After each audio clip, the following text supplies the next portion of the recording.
week of campaigning for the May 21st federal election, and leaders of the two major parties have had their chance to spruik their record and promise to their electorates. Well, let's take a look back at some of Labor's policies now with Labor MP Jason Clare, who joins us now. Great to have you on the show, Jason. All right, well, the latest thing coming out of the Labor Party on the campaign trail is that opposition leader Anthony Albanese has now promised to fast-track by the end of the year this National Integrity Commission if he is voted into office. Now, it does indicate that Labor has a different model to the coalition that's ready to be implemented soon. How different is it? Well, it's different in a number of important key ways. A federal anti-corruption commission needs to be able to hold public hearings. Scott Morrison doesn't want that to be able to happen. That doesn't pass the pub test. I think most Australians would think if a royal commission can hold public hearings, so should an anti-corruption commission investigating corrupt politicians. An anti-corruption commission also needs to be able to commence its own investigations. Under the model that Scott Morrison was proposing, it can only commence an investigation if it's ticked off by Cabinet. Now, that's the sort of thing you'd expect in some sort of authoritarian regime overseas. If you don't think corruption is real in Canberra, you're not looking for it. There's plenty of evidence of it. You just have to look at Scott Morrison's own front bench. You'll see all the evidence there. There's more smoking guns on his front bench than you'd find in a Clint Eastwood movie. The problem is Scott Morrison doesn't want a real watchdog with teeth. That's why he abandoned it this week. And if you really want to clean up corruption in Canberra, there's only one party now that you could vote for in this election, and that's Labor. And will the Labor's anti-corruption body have the power to look at past cases of alleged corruption? Absolutely, and so it should. Think about all the scandals that we've seen from this government, whether it's the rorting of $100 million of taxpayers' money with sports rorts, or the allocation of money for car parks at railway stations that don't exist. It needs to have the ability to go back and look at the rorting of taxpayers' money by this government. That's what other corruption commissions can do, and that's what Scott Morrison's worried about. That's why he doesn't want this to happen. There's a big difference between the two parties when it comes to weeding out corruption in Canberra. Scott Morrison doesn't want it to happen. We do. If something is rotten, you throw it in the bin. And this government is rotten. It's rotten to the core. People know that in those blue ribbon seats that the Liberal Party have held for generations, seats like Wentworth that Dave Sharma holds, or the seat that Tim Wilson holds in Victoria. And you've got Teal independents arguing that we need to restore trust and integrity to government and set up a commission like this. Well, only Labor will do it. Now, what's very clear is for the voters in those electorates, if you want to see a National Anti-Corruption Commission, the only way to do it is to throw those Liberal members out of Parliament. OK, how concerned are you if or when Labor's own anti-corruption body is established? How concerned are you if this independent body starts looking at allegations against Labor itself? Well, it needs to look across the board. I'm not afraid of any of that. The best anti-corruption commissions make sure that there's integrity in politics, full stop. Doesn't matter if it's Labor or Liberal. The people watching this program today want a bit of trust and integrity brought back to politics. We've got these commissions across the state. They've helped to prevent corruption and weed it out where they find it, regardless of who the politicians are or what their political stripe is. We need it in Canberra as well.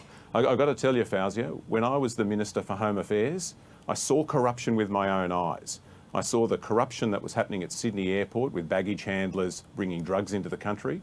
The work we did there with a smaller anti-corruption commission targeted on federal police helped us to weed that out. But it's obvious it needs to be bigger. I expanded the role that it played when I was in government, but we need an anti-corruption commission now that's right across the board, looking at all public servants and looking at the politicians that make the decisions in Canberra. Jason Clare, I saw a picture of you in today's papers sitting next to Anthony Albanese at a church service yesterday. Have you spoken to him about the public gaffes that he's made over the last week? How is he sitting with it? How is he performing under pressure? Oh, look, a little bit of perspective here, Fawziah. Albo forgot a number. Scott Morrison forgot to order enough vaccines. I think what Australians saw this week was an honest leader. And I think Aussies are craving that after years and years of having a leader of this country that refuses to take responsibility for anything. They saw a big difference this week. At the other side of politics this week, remember, we had the revelation that $500,000 of taxpayers' money has been paid to a former Liberal staffer because of something that Scott Morrison's education minister did wrong. And Scott Morrison's response to that was, it's not my job to know about this. He's covering that up. Alan Tudge is in hiding at the moment, hoping that they can skate through this election and he can get back into cabinet at the end of it. That's not good enough. So you've got the Labor Party saying, look, if you make a mistake, you're honest, you own it, you take responsibility for it. I think that's what Aussies want. On the other hand, you've got Scott Morrison saying, I don't want an anti-corruption commission because it might find out that my own team's up to no good. And I'm not going to tell you about $500,000 that we've paid to taxpayers. You also had the revelation this week about a whole bunch of Liberals being appointed to the Administrative Appeals Tribunal just before the election was called and their terms extended. You know, this government is a bit like someone who books a hotel room and they don't just steal the shampoo and the conditioner and the bathrobe, they're stealing the TV and the lounge on the way out, they're taking the bed. That's what this government's up to, as well as leaving us $1 trillion in debt.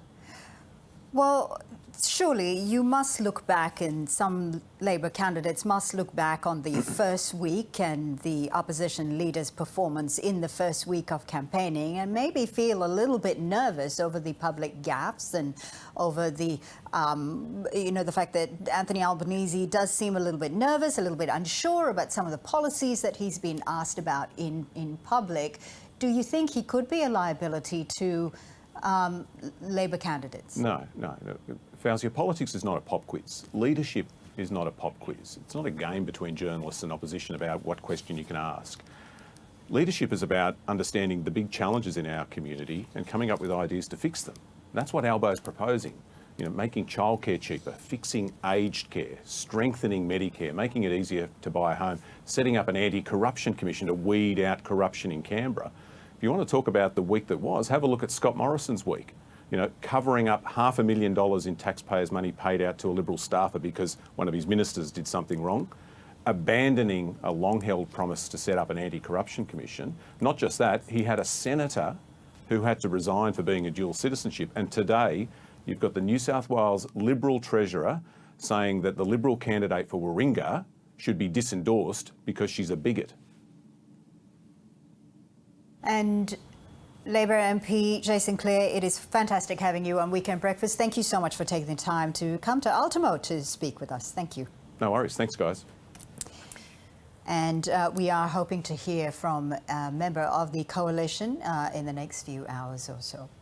Let's turn overseas now, and Russia is warning of more attacks on Ukraine's capital after claiming what appears to have been the most significant strike on Kyiv since Moscow withdrew troops from the area.